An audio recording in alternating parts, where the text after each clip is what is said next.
Mother's Day reminds us that we need to take care of ourselves as busy moms and focus on our own mental health, right? Well, doctors Jen Arnold and Lacey Chavez from Johns Hopkins All Children's Hospital are here to help us actually learn how to do that.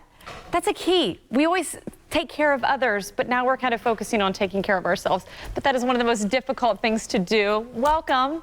Why is that? Why do we forget about ourselves sometimes? Well, I think, you know, as we all are busy moms, we're working, we're taking care of our kids, we've got things going on at home. It's just, you sort of put yourself as number 10, 13, 14 on the list because you have so much on your plate. And again, it's so important, though. Talk about why it is so important and some ways that we can learn to kind of focus on ourselves, or at least remember to. Absolutely. So maternal emotional health is one of my favorite topics, so I'm so excited to be here today. And one of the first things I tell every mom is build your social support network.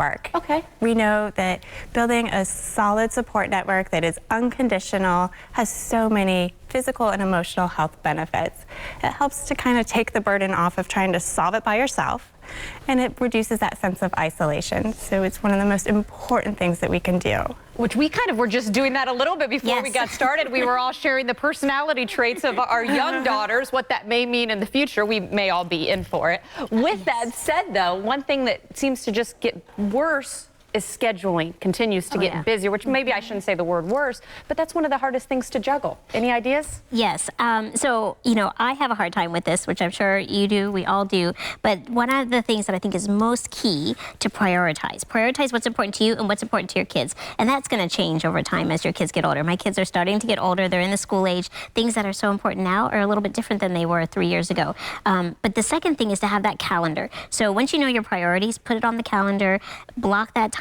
Don't let anything else encroach on that time. Okay. It doesn't have to be that you're constantly spending time with your kids. I've learned I can't do it all. I'm not going to be the mom that bakes the cupcakes for the school, fair or event, but if I can just at least get them there, even if it's a little bit of outsourcing with help of my nanny or, taking turns with my husband, you gotta prioritize. Okay, so, today, literally, I went to my son's project share day. That's important to me. But when it comes to field day, when they're outside, I'm like, I'm okay, I'll miss that one. So figuring out what's important to you, what's important to your kids, and then putting on the calendar and sharing that calendar with everyone in the family, to me, is key. And I think they make it so easy with technology right now. That's the one thing my family and I do. We all have like the calendar that shares to everybody's phones. Absolutely. Yeah, we have our 3 calendars on our phones, and we share them, and that way everyone knows what's going on and where they need to be. You were talking about how it's so important. The maternal health, as you described it, is so important to you. Talk about what situations you do see in your office and with your patients that parents or moms are really looking for assistance, and how can we help? Yeah, I think one of the things is not having that network, right? And when you're trying to solve it on your own, and when you have these busy schedules and you're doing so much. And so one of the things that we really try to highlight is being mindful of that internal dialogue, right? We spend a lot of time in our heads. We want to make sure that that self-talk is positive and adding to our sense of self and not negative thought loops that are really critical. Well, I'm going to use your word with self-talk. I don't know about you, but sometimes the self-talk in my head gets ramped up at night when I'm trying to lie in bed, which can impede on sleep.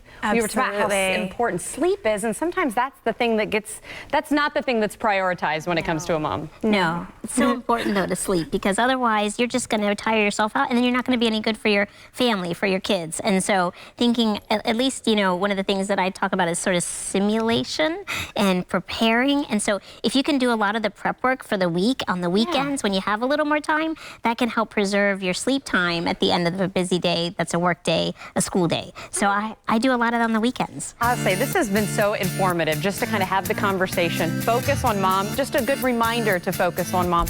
As always, we appreciate both of your time. Thanks for visiting us today. Oh, thank you.